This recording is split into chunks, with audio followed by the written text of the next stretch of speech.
Bonjour, on va voir dans ce tutoriel comment utiliser un jeu de données dans le logiciel auteur Ludiscape.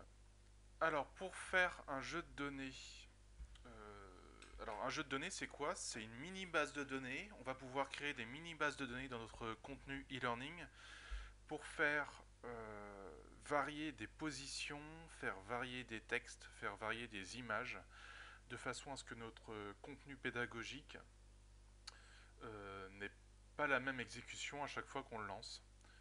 Donc ça peut être pratique pour des jeux où on veut mélanger des images, des mots que l'on ne veut pas même mettre au même emplacement, ou, euh, ou par exemple faire varier une question QCM, tout bêtement. Alors comment on fait pour insérer un jeu de données? Donc c'est toujours dans notre petit menu édition, on va faire insérer jeu de données. Voilà, donc on a un petit objet en fait qui apparaît, qui est matérialisé par une espèce de cylindre avec marqué data. On va installer cet objet dans un écran, mais il faut savoir que cet objet est accessible dans l'ensemble de votre contenu pédagogique en ligne.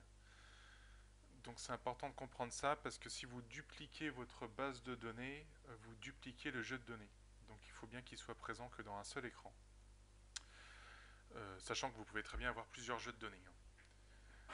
Donc quand on ouvre cet objet, alors pour ouvrir un objet, on double-clique dessus. On va avoir ici plusieurs choses. On va avoir l'identifiant de la base. Donc nous, on va l'appeler base test. Et on va avoir ici le jeu de données. Donc le jeu de données, c'est quoi?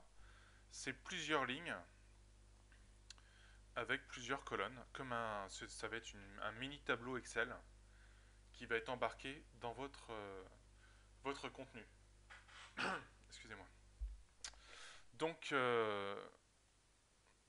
par exemple, dans notre exemple, on va vouloir faire varier la position sur l'axe X de notre image. Alors, on va mettre une position 10, par exemple, une position 25, une position 75, une position 300 et une position 600. Voilà.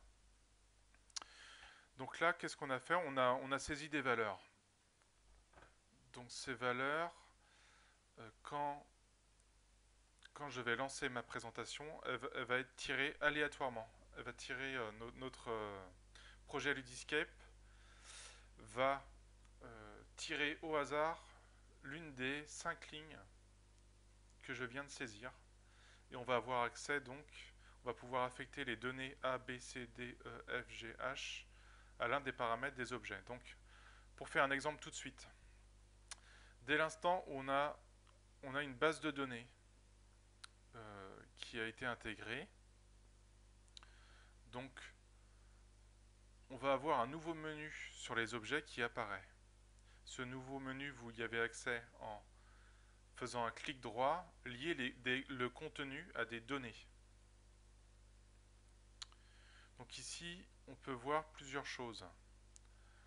On peut changer le texte de l'objet, l'image de l'objet, la position X ou Y. Donc nous, dans ce cas-là, on veut faire varier la position X par rapport à la donnée qui a été tirée aléatoirement dans le jeu de données.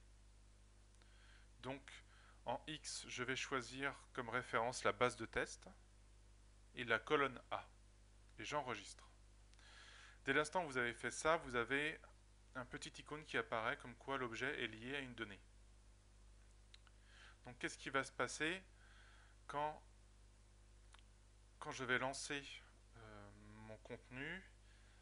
Il va tirer la ligne 1, 2, 3, 4 ou 5, l'une des 3 lignes, et il va l'affecter automatiquement aux, données de l'objet qui sont liées à ces données. Donc quand j'exécute la présentation, voyez que mon image a été affectée là à une position de 175. Là, elle a été par exemple à 600. Donc vous avez une variation qui se fait automatiquement.